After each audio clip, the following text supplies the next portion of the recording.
The Sussexes, Prince Harry and his wife Meghan, completed a 3-day unofficial visit to Nigeria at the invitation of the country's military. The tour came as a surprise to many, as the couple had been relatively low-key for a couple of months prior.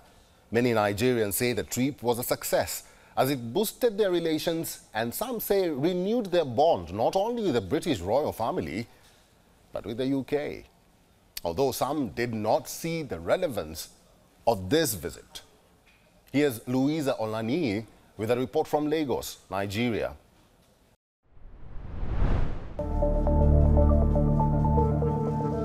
The biggest highlight of Prince Harry and Meghan's unofficial visit to Nigeria was their championing the Invictus Games and addressing the mental health scourge in the region. The couple got down to business soon after they landed in Abuja. However, despite the huge crowds and fans eager to see the royal couple, many Nigerians had varied opinions about the tour.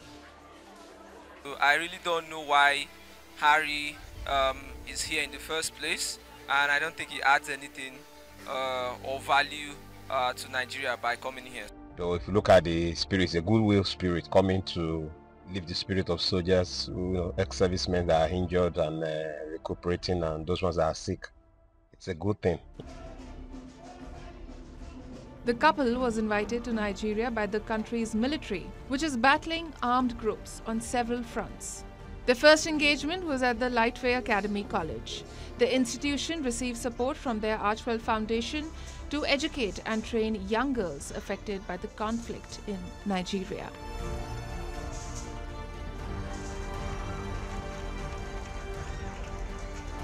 The calendar was packed. Prince Harry visited wounded military men in the volatile Kaduna state.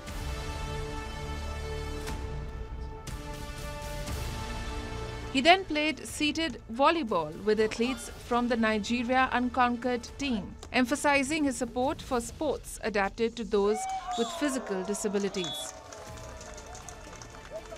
The couple kicked off a 2-day summit on mental health awareness before ending the Abuja leg on the trip at a volleyball mini tournament with army veterans to promote the Prince's Invictus Games.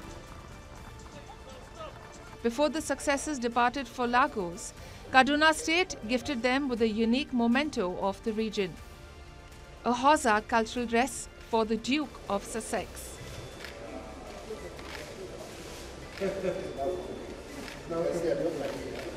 When you talk about lifting the spirits, that is what we are here to do, and we will build on that morale and show that anyone that is caught in the line of fire, that their life, despite injury, is not over, and that they and their families can continue on, and that sport will be a very useful way for rehabilitation.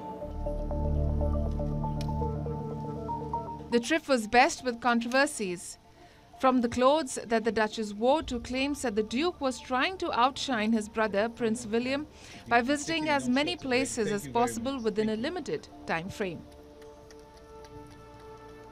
It was this revelation by Meghan at a women's leadership event that really stirred the pot and sparked debate in the country. I'm very overwhelmed. So I want to start by saying thank you very much for just how gracious you've all been in welcoming my husband and I to this country, my country.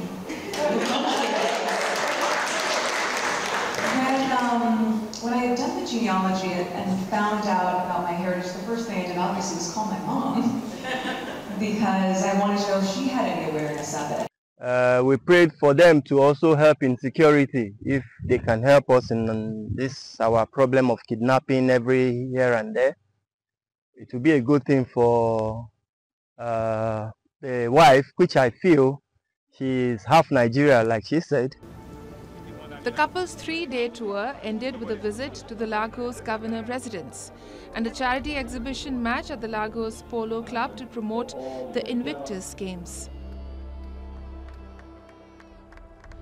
From the very warm and colorful reception of the Prince and Princess of Sussex to Nigeria on Friday, to the visit to about 50 wounded Nigerian soldiers in Kaduna, a mental health advocacy drive and more, the royal couple's visit which is the first in Nigeria, has left Nigerians talking. Now, despite the intentions around the hope it brings to our veterans as they embark on a healthy journey through adaptive sports, as expected, some Nigerians have raised eyebrows on the cost implications of the visit and the overall relevance to its citizenry, as Nigeria grapples with widespread poverty, with a staggering 87 million citizens living below poverty line. From Lagos, Nigeria, Louisa Oladi, WION World is One. For all the latest news, download the WION app and subscribe to our YouTube channel.